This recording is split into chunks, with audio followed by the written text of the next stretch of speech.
Only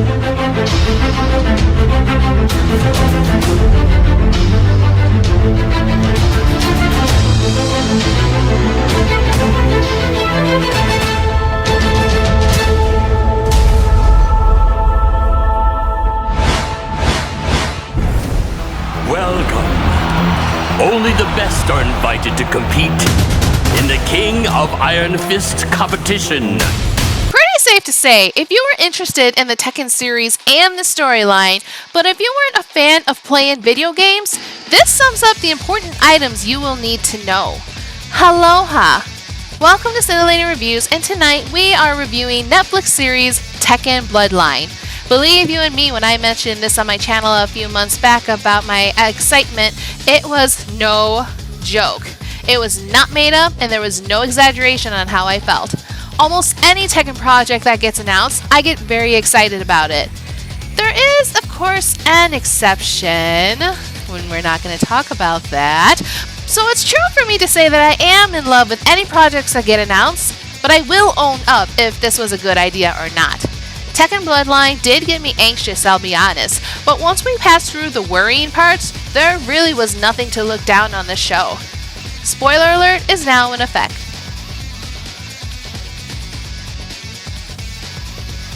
Tekken Bloodline, for those that follow the video game, takes place before and during the events of King of Iron Fist Tournament 3. For those that are not familiar with the game, this series follows a young boy, 15-year-old Jin Kazama, who was trained in the arts of the Kazama fighting technique by his mother, Jun Kazama. One night, a beast by the name of Ogre appeared at their home and attacked Jun with the intention of killing her. But in the video game world, there are assumptions out there to all of the players and the lore followers that Jun is alive. Even myself, I feel Jun is alive. Now, unless there was something that stuck out to evidence that she is alive, there is no proof or anything that hints she is still living unless you look at Tekken Tag Tournament and Tekken Tag Tournament 2, where we have a character that goes by the name Unknown, who oddly looks a lot like Jun. But anyways, Tekken Tag isn't canon to my knowledge, and it still strikes me why we have a character that is only available in the Tekken Tag Tournament world. Anyways, before the battle between Jun and Ogre, Jun told her son if anything were to happen to her, Jin must seek out Heihachi Mishima, who is his paternal grandfather. Jin's father is Kazuya Mishima, who was missing during the events of Tekken 3. For a brief recap, Kazuya Mishima lost to his father Heihachi Mishima during the events of Tekken 2 and threw him into the mouth of a volcano. He has been out of the picture since. During this time, he was being experimented on by G Corporation, but that is a whole other can of worms. If this series goes well, then maybe Season 2 of Bloodline will take place during the events of Tekken 4. Anyways, again, Jin was successful to find his grandfather, who is head of the Mishima Zaibatsu, a giant multinational conglomerate for military assets, originally for military weapons, but now it stands for cruel practices. And I'm not going to try to say much because this would be a very good discussion if Bloodline does continue on for another season. Back to Tekken Bloodline. After a brief explanation of where Jin came from, Heihachi trained his grandson in the Mishima fighting technique, basically forcing Jin to forget his mother's teaching of the Kazama fighting stance. The training took close to 4 years. Jin Kazama is now 19, and Heihachi has announced the King of the Iron Fist Tournament 3. For us true fans, Tekken 3. Tekken 3 players, you get the whole story now. In the side event, we also learned about the Devil Gene, which Jin inherited from his father Kazuya Mishima. Again, this is something that we may discuss a little bit later into the future, but it wasn't really the main focus on Tekken Bloodline. I was pretty happy to see the story did stick with the part to the video game, and it was interesting to see some of the characters were really missing during the events of King of Iron 3, such as Lee Chaolong. He was not present in the game, so it was great to see that he was not present in Tekken Bloodline. There were some things I was also not ready for. While Tekken 3 was released in the late 90s or early 2000s, it was surprising to see that we have modern technology such as drones hovering over the Tekken fighters to give a live stream. Another surprise was some of the Tekken 7 features were seen in the Tekken Bloodline story. Leroy Smith was an original character to Tekken 7 as part of the DLC content, but then he was seen in the series. My bet is because he was one of the few popular characters and he made his way into the show, in which was understandable, and honestly, I can't really blame the players and the viewers. I've tried fighting with him and he did have a strong balance with a strong strategy. Personally, I like to play him just so I can see his dog, and I believe his dog's name is Blue. One more surprise worth noting is the mention of Julia Chang. Previously, in my other Tekken videos, I said we sort of ish brought Tekken 7 into the series, and apparently attire is not an exception. Julia Chang was true. She did base her appearance in Tekken 3, replacing Michelle Chang, which was a small disappointment because she was one of my favorite characters.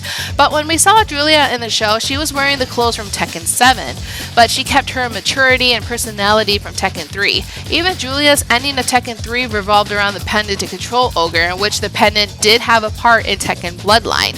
So both worlds collide, I guess. Fun fact, Julia's ending in Tekken 3 was the only ending with dialogue. I'll be honest and say I'm not sure why though, but I really like the fact that we had a Tekken character talking, which gave high hope that as a little kid, more of the characters would be talking in the future.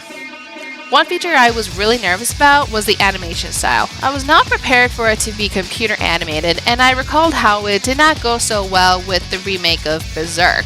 So I was pretty nervous about it, but the writers did a really good job of distracting me with the story.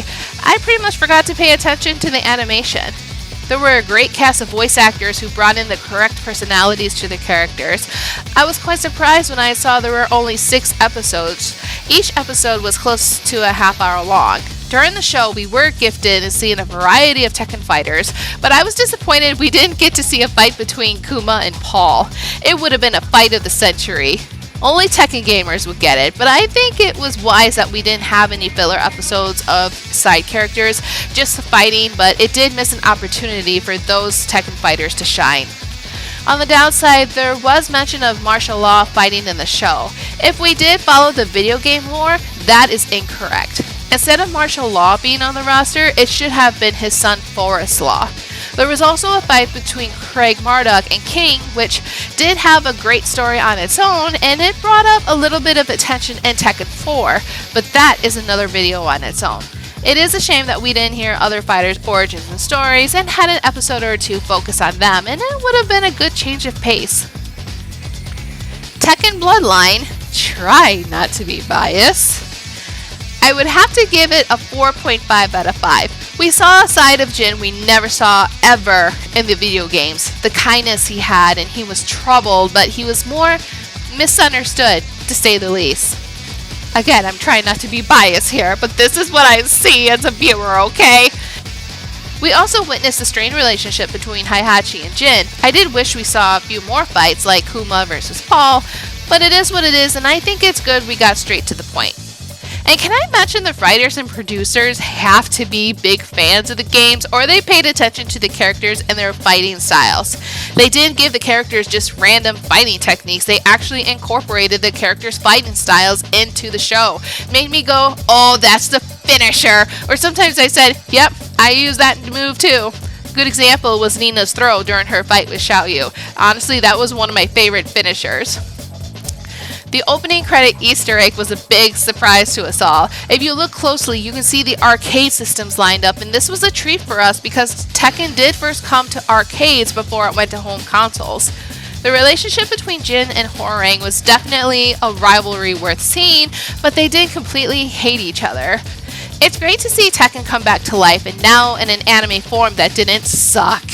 This is my second run through with the series, and honestly, with Netflix canceling so many shows left and right, I really hope Netflix hears the Tekken fans when we say, don't cancel this show. I feel like this is a great way to explain the story to newcomers to the series and those that are interested but are not big video game players. The story of Tekken did begin with Kazuya, but since we are focusing on Jin, his story is only the beginning. So thank you guys so much for stopping in and taking a listen at Cyntillating Reviews. What did you guys think of Tekken Bloodline? Let me know your thoughts down below. Like this video, subscribe to Cyntillating Reviews, help me make it grow. I want to see something come out of it. If you want to be notified for personal videos or all my content, make sure you click that bell down below. I also have a Facebook, Instagram, TikTok, Twitter where I'll post updates and keep tabs of upcoming content. As of this recording, we have 249 subscribers, so thank you guys so much for giving Cyntillating Reviews a chance to shine and grow. If I make 250 subscribers, I will review and possibly react, if I am allowed to, When Blackbirds Fly. It was written and produced by Jimmy Screamer Claus, who is responsible for When the Dead Go to Die.